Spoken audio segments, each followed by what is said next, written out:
What up? It's your boy, the Dome Dynamo, Captain Cranium, the Cranium Commander, the Head Honcho, the Dome Dynamo, the Noggin Ninja, Dula. And today, I just want to talk about ranked reload. So you should catch a vibe and post up, okay? Now listen. So if you're that type of passive player that camps and doesn't really push fights like me, well, I just want to say that having that patience can be good, but it can also make playing the game more grueling, knowing you just spent all that time farming, you spent half the game getting good positioning and getting good loot, but then you just lose it all in 2 seconds. Here's what I've been doing. No matter what type of loot I have, as soon as I hear where my opponent is, I initiate the fight, especially off spawn. What this does is it kind of makes you in charge of the fight because you're taking that first initiative.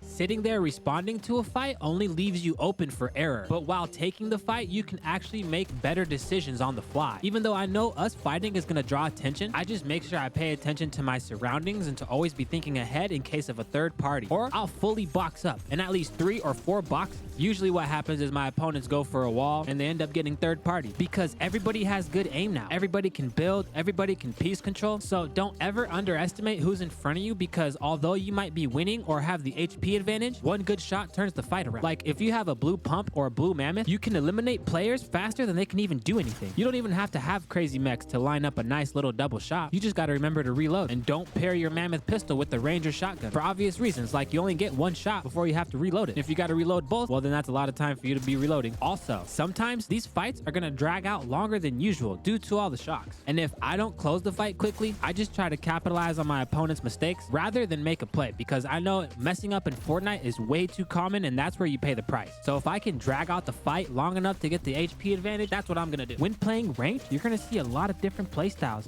and it can get overwhelming when you're under pressure. The only way to navigate through that is by making sure your skills are where they need to be in order to manage some of that stress. So if you find yourself stuck in the rank or like you're not improving, dial in on your fundamentals and don't make complex plays. Just win the trade while taking the least amount of damage, whether it's a window edit or a full-on 50-50. But if you can get eliminated by 1 shot, then don't edit. Keep moving around, keep changing levels, and keep your opponent occupied by trying to track you. There's a good chance that you're going to be able to sneak off a shot that he won't be expecting if you can get good at using your misdirections, which, by the way, you can do a lot with running around and using your sprint and crouch. I think most players only care about building and not so much the movement aspect because, well, that's what this game is known for, to build. But utilizing your movement is such a good way to close the gap on your opponent if you're always behind cover. It can save mats and it can surprise your opponent. But sprinting out in the open without building will get you shot. So I don't start fighting until the zones get smaller so I don't get beamed from across the way, or just in case if I get pushed by a psycho. That's because fighting isn't where I'm struggling as much compared to when I play endgame. Not only do I get nervous, but I kind of get tunnel visioned and lose track of my surroundings depending on how many players are left. So every game I play, I'm going for endgame until I'm comfortable, and then I'll switch to another weakness.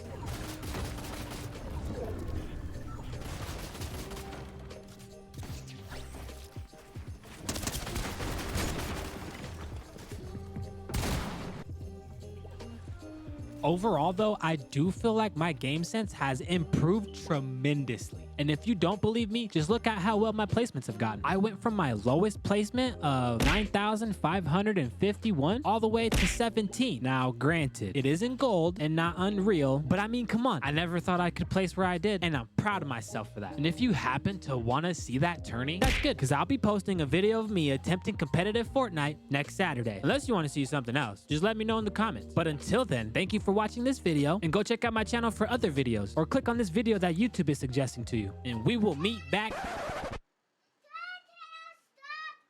and meet me back here next week. Deuces.